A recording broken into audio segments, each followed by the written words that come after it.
Ow. Alright guys, for today's video, I know this is another video right after a video yesterday. This is going to be too many uploads in a week and I don't want to get in the habit of doing this, and I don't want to get in the habit of doing a whole lot of news, but two things just happened yesterday on June 29th, 2026 that pertains to two videos that I just made not terribly long ago. First and foremost, I made a video a couple weeks ago talking about how the executives from Ford, GM, and Penske Motorsports, for whatever reason, I still don't understand that one, went and met with Trump in the Oval Office and were pushing for legislation to prevent people from working on their own vehicles.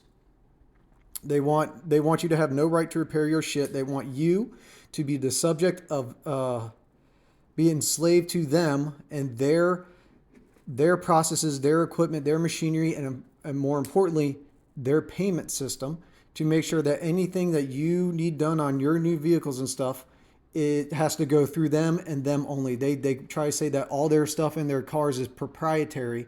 It's that same bullshit excuse to use for everything to try and keep you or third-party shops, the cheaper, more affordable shops, mom and pop shops, from accessing the information. Trump thought that was very weird when that happened. To his credit, he does his normal verbal diarrhea he talks about when he starts talking. But yesterday he signed a presidential memorandum, which hopefully will then be used to go and direct people that are going on, because there's two laws going through Congress right now of different language about right to repair stuff. So hopefully the presidential memorandum will go to that and steer them in the right direction. But as a presidential memorandum, he signed to enshrine the right to repair your property.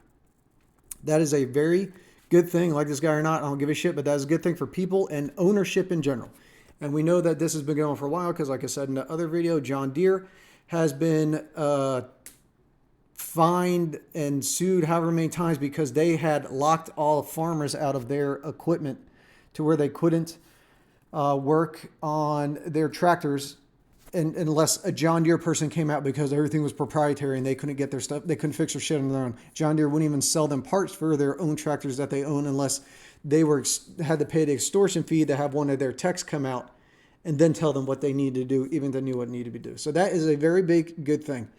Now, second one here, and you may be a little like, how does this pertain at all? But yesterday, the Supreme Court ruled, again, that the geofence searching of cell phone data and locations is covered by the Fourth Amendment. It is in the Chatry versus United States case, number 609. Okay, there was a guy who, there was a bank robbery in Virginia, and the police decided that, hey, we want Google. You're going to give us all the location history of everybody's cell phone in this area from so much before to so much after the time of the robbery, and you're going to give that to us, and then we're going to narrow it down, and then you're going to give us more data like that, and then until we can go and decide that we think we caught somebody, and a judge signed off on a geofence warrant. And then the guy that they ended up arresting, I don't know if he did commit this crime or not. It doesn't matter to me, but he said that was a violation of the Fourth Amendment and pushed to have all that information that was obtained illegally through that to be suppressed. The Fourth Circuit Court agreed to an extent, but then didn't kill the case. So then it went to the appeals court, and the appeals court was divided. So then it went to the Supreme Court, and the Supreme Court held that the police conduct a Fourth Amendment search when they acquire an individual's cell phone location history data from Google because a person has a reasonable expectation of privacy in such information. So for all you people on all the videos that I have made that comes out and says, oh, you don't have an expectation of privacy when you're in public. Yes, you do. Shove it up your asses. This is what I've been saying all along. It has been ruled yet again that your phone here, even if it's out in public as you're walking down the street or in your car or whatever, is considered private. Okay? It is private. This just reinstates that fact. And for all the people arguing, it's like, oh, well, this is going to be first time. No, it is actually confirmed back in Carpenter versus the U.S. that Accessing cell site location information constitutes a Fourth Amendment search because individuals has a reasonable expectation of privacy in the whole of their physical movements. Plain and simple.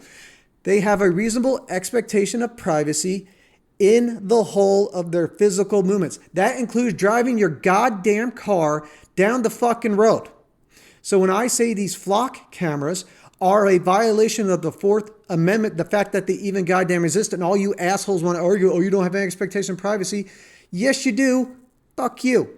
This is just reinstated yet again by the Supreme Court. So, okay, so how does that really pertain to cars? Well, first and foremost, the fact that this was just reaffirmed for like a third goddamn time, that means it's going to start moving towards, eventually, we're going to start getting towards the whole flock camera and that whole mass surveillance situation. And it has already been precedent set that we have a reasonable expectation of privacy. So anytime we drive by these cameras and they take pictures of us and our shit and they store it and document it for anybody to access it, including law enforcement and all shit, it is a violation of the Fourth fucking Amendment. Now, add into that the video that I made last week about Leonardo and Signal Trace and how they're going to make license plate readers even worse.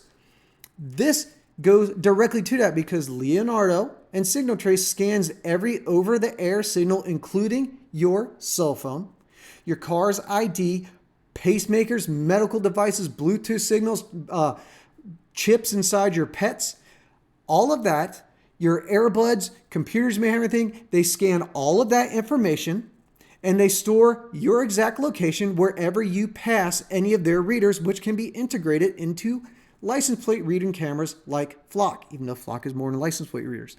So right there, we have 3 cases, one that was just decided yesterday, showing that it is a violation of the Fourth Amendment. Stop trying to argue otherwise. Stop licking the fucking boots and understand the fact that you are a citizen, you have rights, and that they are trampling all over them. You have the right to privacy in public. I explained multiple times. You cannot expect someone to not be taking a video or picture of themselves and their loved ones, and you happen to walk behind them and get caught up in the picture. You can't expect to be able to tell them, delete that goddamn picture right now, or I'm going to beat your ass. Because you're out in public, they're taking a picture in public, that's fine.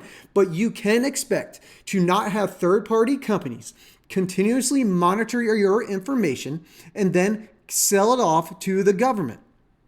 You have a right to privacy against that, and it was just decided yet again. Of course, a split decision 5-4 because you have those 4 dumbass fucking liberal judges on the Supreme Court, especially that one stupid bitch that doesn't even know what a woman is, that of course they're going to dissent because they're all about governmental control. They're all about taking your rights away. So of course you're going to have that. But this is yet again more settled law that you actually have than expectation of privacy in public. That is the way it is. Stop trying to claim otherwise. So now, where does this go? Well, it's still probably going to take some time before flock cameras get to the point to where they go through the same system to be ruled unconstitutional and violating the Fourth Amendment into the Supreme Court. So up until that point in time, you need to keep doing what you're doing. You need to keep voicing your displeasure, talking to your representatives, doing all this, going to council meetings, doing all this stuff, telling the cops we don't agree with this, blah, blah, blah. Keep doing what you're doing whatever you see fit to deal with these cameras while they still exist until they are ruled to be unconstitutional. And now I will add this caveat. This is what it's going to be, and because this is the way they do it, everything with the Second Amendment, and every single gun law is an infringement, plain and fucking simple, okay? But every time a ruling comes down, the instant the ruling comes down and strikes some sort of gun law as unconstitutional, 30 seconds later, there is a new law that is written and signed into law and then enforced in blue states, of course, that say that, oh, we know that what we were told is just unconstitutional, so we just changed the wording of something a little bit to make sure we keep trampling all over your constitutional rights because we know the process takes so damn long to get our law that we've written all the way up through the Supreme Court to then get struck down that we will keep doing this and it'll just be a constant battle from here on out. And so we're just going to keep trampling the laws until we get there, until that law gets struck down and then we write a new one. It's what it always is and what it's always going to be. So again, when it comes with all that sort of stuff, you don't comply. because they know they're playing their long game. And their ultimate goal is every time they write these laws that take away any sort of rights from you is that they are holding out until that someone that they agree with their political position gets in power to what they can replace the justices on the Supreme Court, which is the supreme law of the land, the ultimate law, deciding factor of what is and is not constitutional. Their ultimate goal is to hang around long enough to be able to get someone that they agree with into power, for some of those judges to retire or die out so that they can replace them with someone that agrees with them so that they can trample all of our rights. So all the shit that they were doing up until that point is then validated to them and they get to keep this going on. So expect that to happen with the whole mass surveillance thing, because we still have the fucking Patriot Act, we still have the NSA, we still have all this other bullshit that still exists, we still have the TSA, all of that shit still exists, despite the fact that all of that, their existence is 110% unconstitutional. But they still keep fighting for it, they still keep pushing, they're still allowed to be funded. So expect to have to keep fighting as we do. But these things right now that happened yesterday are two massive wins for two things that I just made a video on recently. So with all that being said, celebrate a little bit, but don't get complacent because the fight is still ongoing. So keep fighting everything you do nonstop. Never give in. Never let the tyrants fucking win. All right, guys. That's all I got for today. Like, comment, subscribe, all that stuff. And I'll see you next time. All right. Later.